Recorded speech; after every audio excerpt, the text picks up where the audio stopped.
નમસ્કાર અમારે સદાયને માટે વંદનીય અમારા આદરણીય પેન્શનર મિત્રો, નિવૃત્ત કર્મચારી મિત્રો, ભાઈઓ તથા બહેનો, સ્વાગત છે આપ સૌનું આપણી આ યુટ્યુબ ચેનલ ભાવેશ મકવાણા ન્યૂઝમાં। તો સૌથી પહેલાં બધાને જય શ્રી કૃષ્ણ, જય માતાજી, હર હર મહાદેવ। તો મિત્રો આજની તારીખ 16/1/2026। તો આજના આ પહેલા વિડીયોની અંદર આપણે વાત કરવાના છીએ કેન્દ્રના ધોરણે ગુજરાત રાજ્યના પેન્શનરો અને નિવૃત્ત કર્મચારીઓ માટે આજ બપોરે સરકારે કર્યો છે પેન્શનમાં વધારો જાહેર। તો મિત્રો વિગતવાર વાત આજના વિડીયોમાં કરવાના છીએ। તો આજનો આ વિડીયો તમે ખાસ કરીને અંત સુધી નિહાળી લેજો।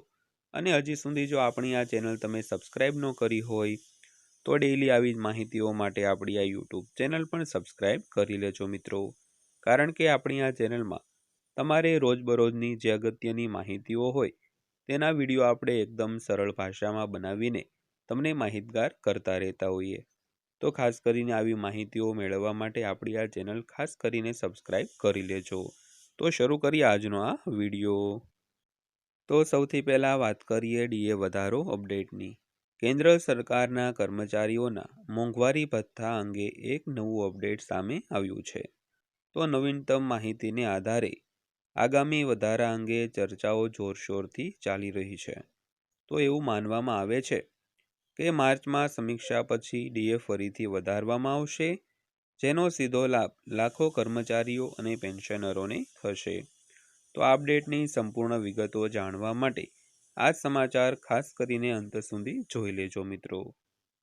તો સૌથી પહેલાં વાત કરીએ સરકારી કર્મચારીઓ અને પેન્શનરોને વધતી જતી મોંઘવારીની અસરોથી રાહત અપાવવા માટે મોંઘવારી ભથ્થું આપવામાં આવે છે। પરંતુ 7મા પગાર પંચ દરમિયાન વધારાની ગતિ અત્યાર સુધીની સૌથી ધીમી રહી છે। તો આ પરિસ્થિતિ 5મા અને 6ઠ્ઠા પગાર પંચથી તદ્દન અલગ માનવામાં આવે છે મિત્રો। ત્યારબાદ જોઈએ તો પાછલી પેટર્ન શું કહી રહી છે। તો જો આપણે જૂના ડેટા પર નજર કરીએ તો 6ઠ્ઠા પગાર પંચ દરમિયાન ડીએ મૂળ પગારના લગભગ 125% સુધી વધી ગયો હતો, જ્યારે 5મા પગાર પંચમાં તે લગભગ 74% સુધી પહોંચી ગયો હતો। તો તેની તુલનામાં 7મા પગાર પંચમાં ડીએ હાલમાં 58% છે અને માર્ચમાં આગામી સમીક્ષા પછી તે લગભગ 60% સુધી પહોંચવાની અપેક્ષા છે। તો ડીએ દર વર્ષે 2 વાર સુધારવામાં આવે છે, જે જાન્યુઆરી અને જુલાઈથી અસરકારક માનવામાં આવે છે। તો જ્યારે જાહેરાત સામાન્ય રીતે માર્ચ અને ઓક્ટોબરમાં કરવામાં આવે છે મિત્રો। ત્યારબાદ વાત કરીએ તો નિષ્ણાંતોના મતે ડીએમાં હાલમાં ધીમો વધારો ભવિષ્યમાં 8મા પગાર પંચ હેઠળ પગાર વધારાને વધુ અસરકારક બનાવી શકે છે। તો મહત્વપૂર્ણ વાત એ છે કે નવા પગાર પંચ લાગુ થતાની સાથે જ પેન્શનરો અને મોંઘવારી ભથ્થું અને મોંઘવારી રાહત 0 અથવા 0 પર ફરીથી સેટ કરવામાં આવશે મિત્રો। ત્યારબાદ વાત કરીએ તો સરકારે નવેમ્બર 2025માં 8મા પગાર પંચ એટલે કે સીપીસીની રચના કરી હતી અને તેનો અહેવાલ રજૂ કરવામાં 18 મહિનાનો સમય આપવામાં આવ્યો છે। તો તેથી એવું માનવામાં આવે છે કે તેની ભલામણો 2027ની મધ્ય પહેલાં નહીં આવે। તો ત્યાં સુધી ડીએ ઓછામાં ઓછા 3 વખત વધી શકે છે।